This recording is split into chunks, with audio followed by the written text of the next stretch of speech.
नमस्कार, मैं हूं विशाल शर्मा। आप सभी का स्वागत है और आप देख रहे हैं A to Z crime news, सच के सिवा कुछ नहीं।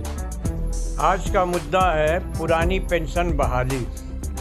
भारत सरकार के अंधे कानून में ये प्रावधान है कि एक दिन का भी यदि कोई व्यक्ति पार्षद, MLA, MLC व सांसद बन जाता है तो वो पेंशन का हकदार हो जाता है, जबकि ये सभी पद नौकरी की श्रेणी में नहीं आते हैं। लेकिन जग जाहिर है कि कानून बनाने वाले यही लोग हैं, तो अपने लिए ऐसी सुविधा बेशर्मी के साथ 5 मिनट में संसद में सर्वसम्मति से दोनों हाथ उठाकर पारित कर लेते हैं और मेज को थपथपाकर इस कानून के पास होने का जश्न भी मना लेते हैं। जबकि नौकरी पेशा लोगों के लिए पे कमीशन का जटिल प्रावधान, सैकड़ों अड़चने, काट छाट सब कुछ लागू होता है और लागू होने में 10 साल लग जाते हैं। मामला ये उस समय का है जब अटल बिहारी वाजपेयी की सरकार केंद्र में थी।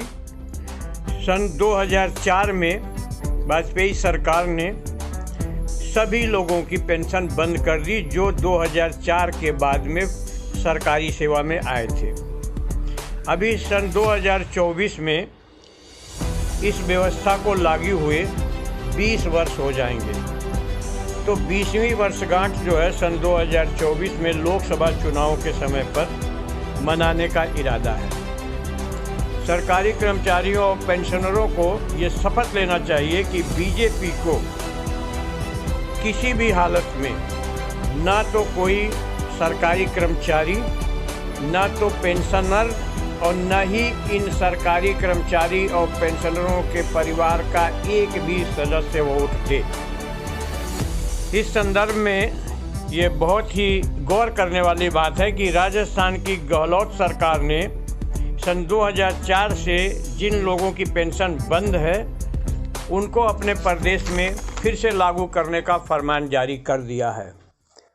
और गहलोत सरकार का यह फरमान केंद्र में सत्ताधारी मोदी सरकार के मुंह पर जोरदार तमाचा है। इस तमाचे की गूंज सन 2024 तक गूंजती रहनी चाहिए।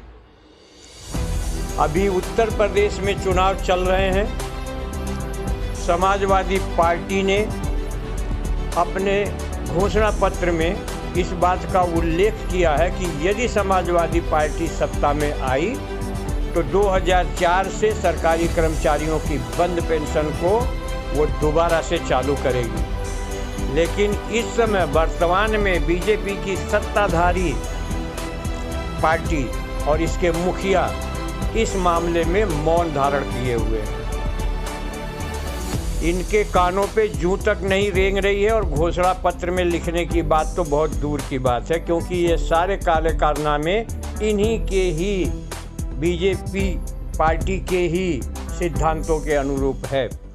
सभी कर्मचारियों, सरकारी कर्मचारियों, पेंशनरों तथा उनके परिवार व रिश्तेदारों को ये कसम लेनी चाहिए कि इस चुनाव में बीजेपी को कतई वोट ना करें। जैसे ये सरकार हठधर्मिता दिखा रही है, वैसे ही हमें भी अडिग रहना है। यह मुहिम सन 2024 तक एक आंदोलन का रूप ले ले, इसके लिए सभी लोगों को प्रयास करना चाहिए। CAPF की क्षेत्रीय एसोसिएशनों को confederation of x paramilitary force martyrs welfare association को सपोर्ट करना चाहिए। इस एसोसिएशन के महासचिव रणबीर सिंह को इस संबंध में मांगों के समर्थन में आंदोलन का हिस्सा बनने के लिए कसम खाना चाहिए। जितनी भी क्षेत्रीय CAPF वेलफेयर एसोसिएशन हैं, उन सभी लोगों को चाहिए कि वो रणबीर सिंह को सपोर्ट करें।